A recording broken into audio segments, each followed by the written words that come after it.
Meus caros amigos, a pedido de alguns seguidores, hoje eu vou falar um pouco sobre as células espelhos. Alguns seguidores me perguntaram assim, qual é a função, o que as células espelho influenciam no comportamento das pessoas. Então eu vou fazer uma pequena explanação aqui, e quem tiver mais interesse nesse assunto pode pesquisar a neurociência e vai encontrar muitas informações sobre as células espelhos. As células espelhos, elas começam a aparecer no cérebro imediatamente após o nascimento. As células espelho estão em todas as áreas do cérebro. Em todos os sistemas do nosso cérebro tem células espelhos. E as células espelho, ela nos traz uma coisa muito boa que nos acompanha pelo resto da vida, que é a oportunidade de nos dar melhor condição para o aprendizado, através da observação, através da modelagem. Atualmente, muitas pessoas, muitos psicólogos estão estudando esse fenômeno da modelagem. Então, através das células espelho, as crianças começam a copiar os comportamentos dos pais, copiar as ideias, e com isso elas aprendem a falar, aprendem a andar, aprendem sotaques, aprendem muitos comportamentos, estão nesse momento através das células espelho. E o Freud falou de um fenômeno que ele classificou como mecanismo de defesa, que é a projeção. E para a projeção, o cérebro usa as células espelhos. A projeção, ela se dá da seguinte maneira: a criança recém-nascida, ela não tem como se comunicar, ela não tem verbalização, então ela se comunica com a mãe ou com o cuidador mais próximo através desse fenômeno, desse mecanismo de defesa chamado projeção. Então ele se comunica com a mãe, e a mãe sabe a hora certa de dar o alimento, de amamentar.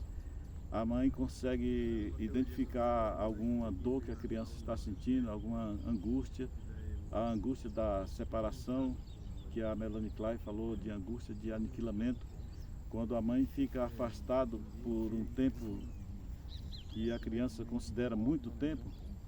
Vale lembrar que a criança não tem noção da passagem do tempo. Então, qualquer momento, 5 minutos, por exemplo, para a criança é muito tempo. E ela sente uma grande angústia, e a mãe sabe disso. A mãe recebe essa mensagem através do mecanismo de defesa chamado projeção. Esse mecanismo, ele nos acompanha durante a vida inteira. Por exemplo, se você se acha uma pessoa incapaz numa entrevista de emprego, por exemplo, você vai e você se acha incapaz de assumir aquela função, você se sente inseguro, você transmite esses sentimentos, essas sensações, essas informações para o seu entrevistador.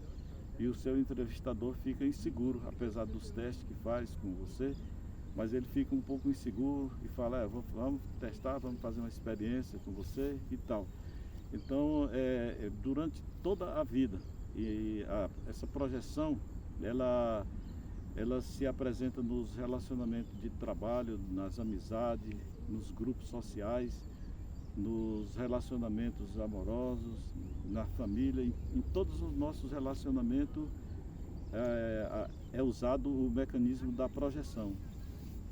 E através desse mecanismo, os pais podem ensinar coisas boas para os filhos. Por exemplo, pode projetar nos filhos otimismo. Se a criança está com dificuldade de aprender alguma coisa, os pais podem falar que a criança é competente, que ela vai conseguir, que ela tem que tentar mais uma vez para conseguir, e isso ajuda. Também do contrário, é a mesma coisa. Se os pais projetarem sentimento de derrota, sentimento de incapacidade, a criança absorve esse sistema, essa projeção. Que a Melanie Klein, mais tarde, ela foi uma psicanalista que se dedicou exclusivamente a crianças. Ela descobriu outro mecanismo ligado à projeção, que é a identificação projetiva. A identificação projetiva é exatamente quando o pai ou uma pessoa mais forte projeta uma sensação, um sentimento na criança, e a criança se identifica com aquele sentimento e ela passa a se comportar de acordo com esse sentimento, com essa mensagem, muitas vezes não verbal, mas quando é complementada com a verbalização fica mais forte. Então, sabendo disso, os pais devem transmitir para os seus filhos, para as pessoas que são cuidadas por eles, sentimento de otimismo, sentimento de conquista e de vitória. E, inclusive nas fases adultas, os amigos devem incentivar uns aos outros através desse mecanismo da identificação projetiva, que normalmente a pessoa que se identifica com a projeção é a pessoa mais fraca. O mais fraco, ele aceita esse mecanismo com mais facilidade. Então, o Freud, ele descobriu esses mecanismos, esses comportamentos, bem antes de os cientistas classificarem esse sistema cerebral, que foi descoberto pelo Giacomo Rizzolatti. Giacomo Rizzolatti, ele era da Itália, em Parma. Ele descobriu esse fenômeno e, inclusive, ele é de todos os animais. Ele descobriu em macacos primeiro, depois testou em outros animais, depois nos seres humanos, e foi comprovado. Então, a importância de saber das células espelho é exatamente essa função muito forte. As células espelho também nos dá a oportunidade de entender a intenção das outras pessoas.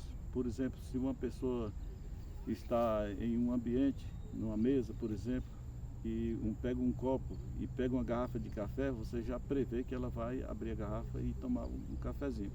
Então, isso tudo são os fenômenos conduzidos pelas células espelhos.